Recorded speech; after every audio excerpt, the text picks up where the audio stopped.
Hello guys, welcome to my 27th it हाँ okay 27 not, ये है मेरा video number 28। Yup. Hello guys, welcome to my 28 part of learn C in Hindi. और इस video में हम लोग एरे को कंटिन्यू करेंगे। हम लोग एरे पे एक दो प्रोग्राम करेंगे वन डी एरे पे। ठीक है, पहले वन डी एरे पे मैं आपको बताऊंगा, उसका टू डी एरे पे हम लोग जाएंगे। तो वन डी एरे का एक प्रोग्राम करते हैं कि हम लोग आखिर इसमें इनपुट कैसे लेंगे। तो अपना सब कोई नोटपैड ओपन कर लीजिए। मैं बताने वाला हूँ आपको how to input data in array. ठीक है, तो जैसा कि हम लोग सबसे पहले हेडर फाइल लिखना पड़ेगा। फिर मैंने मेन फंक्शन बनाया। ठीक है, तो उसके बाद एक एरे डिक्लेयर कर रहा हूँ इन ए, जिसका साइज है 10। और ठीक है, साइज डिक्लेयर किया। जैसे तो मैं वेरिएबल का यूज़ करूँगा उधर लिखता जाऊँगा। ठीक है, मैं यहाँ पे वैल्यू पास कर रहा हूँ प्रिंट एफ।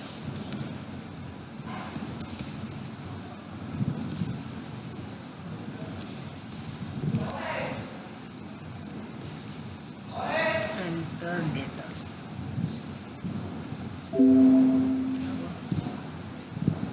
ठीक है,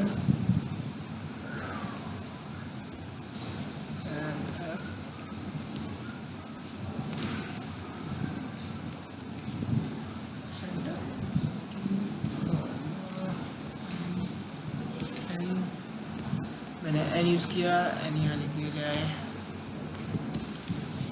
देन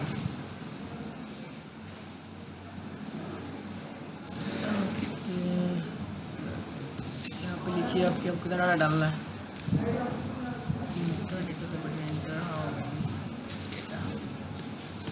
ओके, अगेन मैं इस चीज़ को कॉपी कर रहा हूँ। इंटर यहाँ पर इंटर डाटा। ठीक है, स्कैनफ मैंने यहाँ पे डाल दिया। कितना डालना है, स्टोर हो गया, फिर डाटा डाला। ठीक है, फॉर लूप का यूज़ करूँगा। फॉर यहाँ मैंने एक आई वेरिएबल डिक्लेयर किया, इंट आई इक्वल टू 0। मैंने यहाँ पे जो किया, अगर चाहे तो आप लोग यहाँ पे भी आई डिक्लेयर कर सकते हैं। इंट आई तो आप यहाँ पे इंट नहीं देंगे। अगर आपने यहाँ पे इंट आई किया है तो आप यहाँ पे आई नहीं देंगे।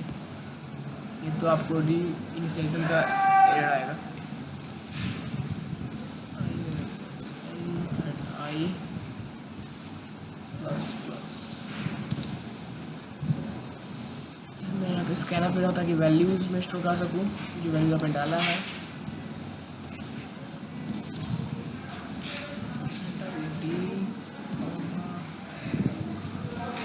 ए ऑफ आई मैं यहाँ पे फॉर चला रहा हूँ। और I equal to 0, I less than N, I plus plus.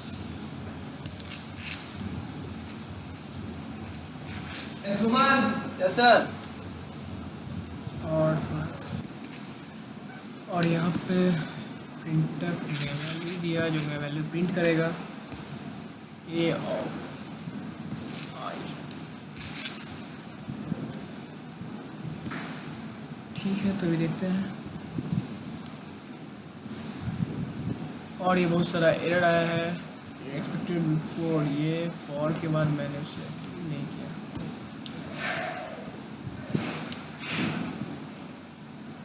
Save ना एरर, क्या बात है, क्या गलती है यार। फॉर को तो मैं बंद कर दूंगा तो लूप काम ही नहीं करेगा।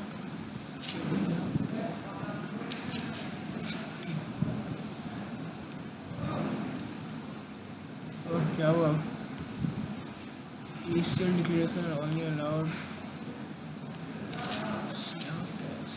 डिक्लेरेशन यानी कि यहाँ पे क्लियर करना होगा। और ये ठीक चल रहा है, ठीक है। इंट्रा डाटा तो मैं यहाँ पे मान ले डाल रहा हूँ आपका 5, 1 2 3 4 5। और देखिए मैंने यहाँ पे 5 लिखा और मैंने 5 डाटा प्रिंट कर दिया, ठीक है। आपको फिर से चला देता हूँ एक्चुअली हो क्या रहा है यहाँ पर। फिर से चलाते हैं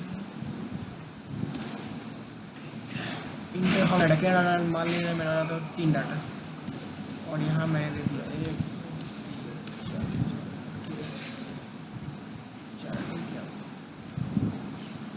यहाँ पे आपका मैंने लिया था 3 डाटा और मैंने 4 डाला, मगर हुआ क्या आपका ये 6 डाटा के बाद चौथा डाटा इसने रीड भी नहीं किया क्योंकि मैं 3 डाटा यहाँ पर डिक्लेयर किया है और इसका लिमिट है 10 का। यहाँ पर मैंने देखिए 10 ऐड के लिए किया है, अगर मैं 10 के ऊपर जाऊँगा तो वो नहीं लेगा एक्चुअल में, छोड़ देगा, ठीक है। दूसरी चीज़ आपका यहाँ पे एक्चुअली देखिए वो क्या रहा है, यहाँ पे मैंने डिक्लेयर किया है एरे डिक्लेरेशन, इसका साइज है 10, ठीक है। उसका मैंने यहाँ पे लिया इंटर मैंने यहाँ पे आपने मान लिया जाए डाटा डाला 5 जो कि वैल्यू यहाँ पे स्टोर हुआ, ठीक है। फिर मैंने यहाँ पे डाटा डाला, मान लिया 5 है, मैंने 1 2 3 4 5 डाटा डाला कि इसमें स्टोर हुआ। उसके बाद देखिए फॉर लूप क्या करेगा, आपका आगे बढ़ना शुरू करेगा, ठीक है। बढ़ना शुरू किया 1 2 3 4 5। स्कैनफ जानते ही वैल्यूज़ एक्सेप्ट करता है और इसने वैल्यूज़ को एक्सेप्ट किया। एक्सेप्ट करने के बाद मैंने फिर से फॉर लूप चलाया, ठीक है, क्योंकि वैल्यू इसमें एक्सेप्ट है उसको ये रीड करें फॉर लूप से। तो ये आपका वैल्यू जो था ये इसने वैल्यू एक्सेप्ट किया, इसमें अभी आपका वैल्यू जो है यहाँ तक आ चुका है 5 तक। उसके बाद जैसा कि मैंने पिछला प्रोग्राम बनाया था, फॉर लूप चलाया था, ठीक है, याद है जो मैंने ऐसे किया होगा कुछ और उसमें वैल्यूज़ थे 1 2 3 4। तो ये फॉर लूप आपका बारी बारी बढ़ेगा आगे 0 1 2 3 4 और ये AFI से वैल्यू मैंने प्रिंट करा दी, आई का वैल्यू, ठीक है। आपको ये समझ में आया होगा आई थिंक 1D एरे का कॉन्सेप्ट, इसमें कैसे वैल्यू स्टोर हो रहा है। तो मैं ये बोलना चाहूँगा कि आपको अगर एरे पे मतलब बेसिक कॉन्सेप्ट रखिए क्योंकि एरे का ऐसे यूज़ तो है काफ़ी, ठीक है। बेसिक कॉन्सेप्ट मेरे ख्याल से क्लियर हुआ होगा इस प्रोग्राम से। नेक्स्ट मैं आपको चलिए एरे का एक और प्रोग्राम बताता हूँ जिसमें मैं आपको एरेज का सम करवाऊँगा, ठीक है। जो भी आप एलिमेंट डालेंगे मीन्स मैंने 2 एरे बनाया और उसका सम कराना हो तो कैसे होगा, ठीक है। तो इसे यहाँ से मिटा दिया काम है इसका, लिखते हैं find out sum of elements, ठीक है। फिर से मैं इंटीजर डिक्लेयर कर रहा हूँ जिसका साइज होगा 5, ठीक है। और जैसे वैल्यूज लूँगा मैं वहाँ पर लिखता जाऊँगा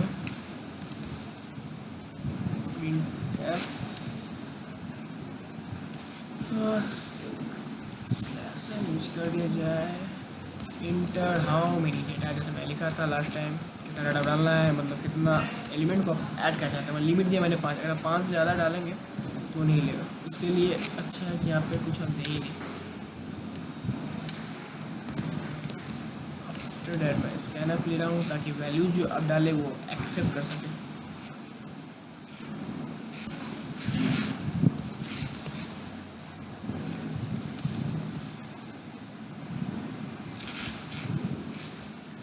और इसमें वैल्यूज आपका एक्सेप्ट हो गया। उसके बाद फिर से मैं लिखूँगा printf डाटा को इनपुट करने के लिए,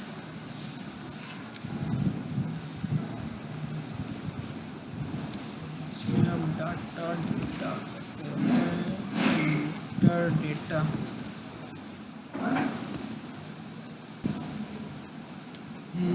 उसके बाद मैंने डाटा डाला, फॉर चलाते हैं ताकि डाटा को रीड करें, ठीक है। तो जैसा जानते हैं कि शुरू होता है 0 से i = 0, क्या कर रहा हूँ equal to 0, I less than n and i plus plus. यहाँ पे आई डाल देता हूँ।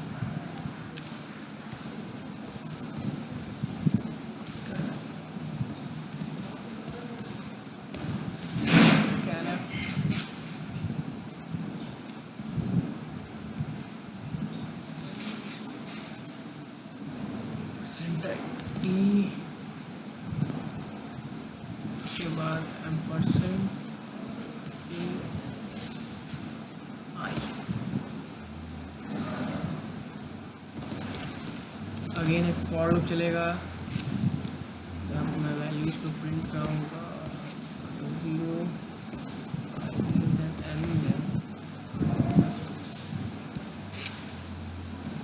अब मैं क्या करूँ, मैं यहाँ पे ऐड करने वाला हूँ तो s equal to s plus ए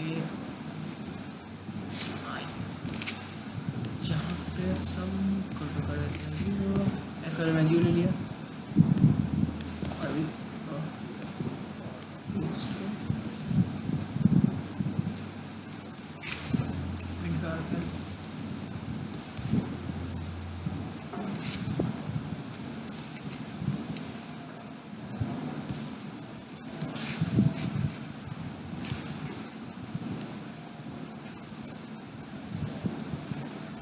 तो देखिए मैंने क्या क्या किया बता दो। तो मैंने यहाँ पे सबसे पहले एक एरे डिक्लेयर किया, ठीक है। उसके बाद मैंने यहाँ पे लिखा इंटर हमें डाटा, अगर आप डालेंगे 20 डाटा तो आपको 20 इनपुट यहाँ पे करना पड़ेगा उस टाइम पे, ठीक है। तो अब जो भी डाटा डालेंगे वो डाटा को फॉर लूप के थ्रू ये यहाँ पे एक्सेप्ट कर लेगा। फॉर 0 1 2 3 जो भी हो यहाँ पे वैल्यू स्टोर हो जाएंगे। ए ऑफ आई में लिखा, ठीक है। जितने डाटा डालेंगे वो स्टोर होगा। फिर यहाँ पे आपका वो वैल्यू स्टोर हुआ, फिर वो आगे बढ़ेगा और यहाँ पे आपका आएगा वो जो भी आपका 0 1 2 3 और वो सब आपस में ऐड हो जाएगा। मीन्स अगर आपने ऐसा लिया कुछ, एक लिया फिर वो 2 होगा, फिर 3 होगा और मान लें 4 लिया तो आउटपुट आएगा 4 3 7 8 9 10, ठीक है। तो इसी को देखते हुए करके 4 इनपुट लेंगे। ये क्या होगा यार, फंक्शन मैंने एन का यूज नहीं किया, ठीक है। क्या हुआ, missing array size, means array size declare करना जरूरी है आपको, ये बात नहीं पता था। चलो ठीक है, 10 तक डिक्लेयर कर दिया एरे साइज। एक्चुअल में अगर मैं ऐसे नहीं करूँगा तो मुझे इसमें ऐसे एरे को इसलिए करना पड़ेगा और साइज डिक्लेयर करना नेसेसरी है। तो इंटर हमें डाटा जो चलो लेते हैं, 4 डाटा लिया 1 2 3 4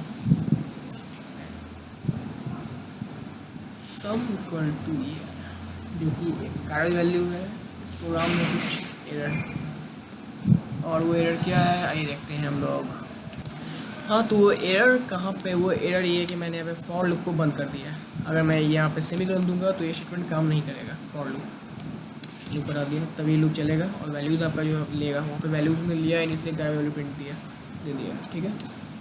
फिर से करूँगा हमें data 4 data 1 2 3 4 sum equal to 10। जैसे मैंने बोला कि वो वैल्यूज़ यहाँ पे आपका आते जाएगा। एक पहले आया यहाँ पे तो आपका बाय डिफ़ॉल्ट वैल्यूज सम का 0 है ना। यहाँ पे देखिए क्या हो रहा है, ये जो आपका लॉजिक यहाँ पे कैसे काम कर रहा है। देखिए पहले आपका s था 0, बट जैसे ही आपका a ऑफ i हुआ तो a ऑफ i आपका 0 पोजीशन पे आपका कौन आएगा 1। तो यहाँ पे 1 हो गया तो 0 प्लस 1 इक्वल टू 1 और यहाँ पे s का वैल्यू हो गया आपका 1। इट मीन्स जब नेक्स्ट टाइम आपका वैल्यू यहाँ पे आएगा फिर ये बढ़ेगा 0 के बाद आपका ये था आपका 1 जो है 0 पोजीशन पे है, देन 2 आपका 1 पोजीशन पे। जब 1 आएगा, जब 1 पहुँचा, ठीक है, तो यहाँ पे वैल्यू आपका आ जाएगा क्या 2 और s का वैल्यू अब कितना आपका, अभी आपका s का वैल्यू है 1 और अभी आपका a ऑफ i हो गया 2, यानी कि 1 + 2 इक्वल टू 3, ठीक है। फिर आपका 3 पे जाएगा, जैसे कि हम जान रहे हैं कि 0 पे आपका 1 है, 1 पे 2 है और 2 पे 3 है, 3 पे 4 है। जैसे आपका ये 0 1 2 पोजीशन पे आएगा तो यहाँ पे ए ऑफ वैल्यू हो जाएगा आपका 3, सम का वैल्यू है पहले से 3 और यहाँ पे 3, तो 3 और 3 आपका हो गया 6। अगेन जब यहाँ जाएगा 4 पे तो आपका ए का वैल्यू हो जाएगा ये आपका 6 है और ए का वैल्यू आपका हो जाएगा 4 और 6 + 4 आपका आ जाएगा 10। आई थिंक आपको ये एलिमेंट जो मैंने बताया जोड़ने के लिए चीज़ समझ में आया होगा। और नेक्स्ट मैं आपको बताने वाला हूँ 2D एरे जो कि काफ़ी इंपॉर्टेंट है और मे भी स्टार्टिंग है अगर आपका या आप न्यूबी या बिगिनर है तो मे भी आपको समझ में नहीं है तो उसके टेंशन मत लीजिए, क्योंकि आप जैसे जैसे प्रोग्रामिंग आगे बढ़ते जाएंगे मतलब C++, जावा के बढ़ेंगे तो वो धीरे धीरे ऑटोमेटिकली थोड़ा थोड़ा कंसेप्ट क्लियर होता जाएगा। दूसरी बात कि मैं बता दूँ कि अगर आप एंड्रॉयड एप्लीकेशन डेवलप करना चाहते हैं या फिर किसी और फील्ड में जाना चाहते हैं तो सी के पीछे उतना नहीं भागें, मैं एक एडवाइस दे रहा हूँ। क्योंकि अगर विंडोज़ प्रोग्रामिंग का जाए तब आप सी स्ट्रॉन्ग कीजिए, क्योंकि सी प्रोग्रामिंग इतना बड़ा है कि ये अगर इसमें जाया जाए डीप तो ये कभी ख़त्म ही नहीं होगा। काफ़ी ज़्यादा बड़ा सा कॉन्सेप्ट है। मैं जो बता रहा हूँ आपको बेसिक बता रहा हूँ ताकि आपको समझ में आए कि आखिर एरे क्या है, कैसे काम कर रहा है। ठीक है, तो मैं नेक्स्ट आपको बताऊँगा एरे ऑफ 2D डायमेंशनल।